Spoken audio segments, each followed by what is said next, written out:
Thank you. Just before I call the next member, can I advise members that I have been advised that the mics are now working on our desks, so there's no need to have the wireless mic anymore. Mr. Chair. I call the honourable member Claire Curran.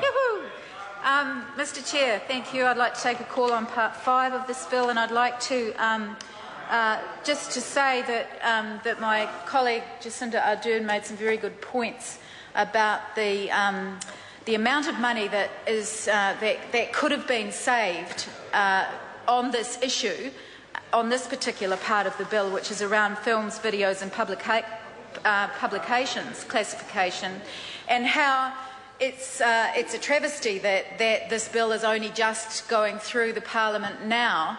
And I've just done a quick calculation, Mr. Chair, as to how much could have been saved, and it's at least around $6 or $7 million, which could have been saved if this bill had gone through when this issue was first raised with ministers, and what that represents. I mean, essentially that represents almost half of the budget of TVNZ7, which has been canned just over a month ago, and one has to ask oneself, and certainly has to ask the other side of the House, and certainly the Minister and the Chair, as to why, if this issue was raised, and I'm going to outline just specifically what the issue is, why it wasn't addressed at the time, especially if this government was so intent on regulatory reform and cutting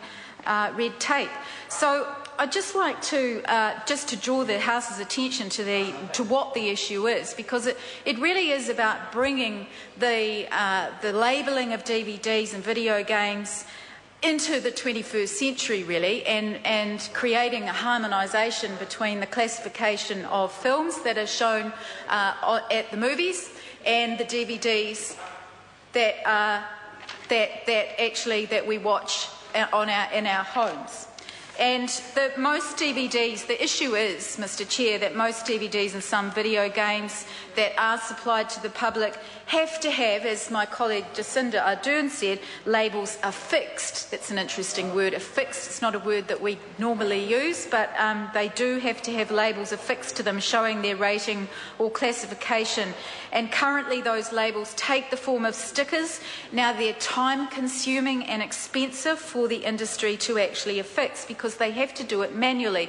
And we heard two submissions on this particular part of the bill, and we were they were explained to us in depth as to how all of those DVDs had to be brought in and be reclassified because of this anomaly in the law, and so they had to be watched, and then if the classification needed to be changed, then new labels had to be affixed, which meant they had to be done manually. So that's a group of people sitting around sticking labels on. Now this creates an enormous amount of cost.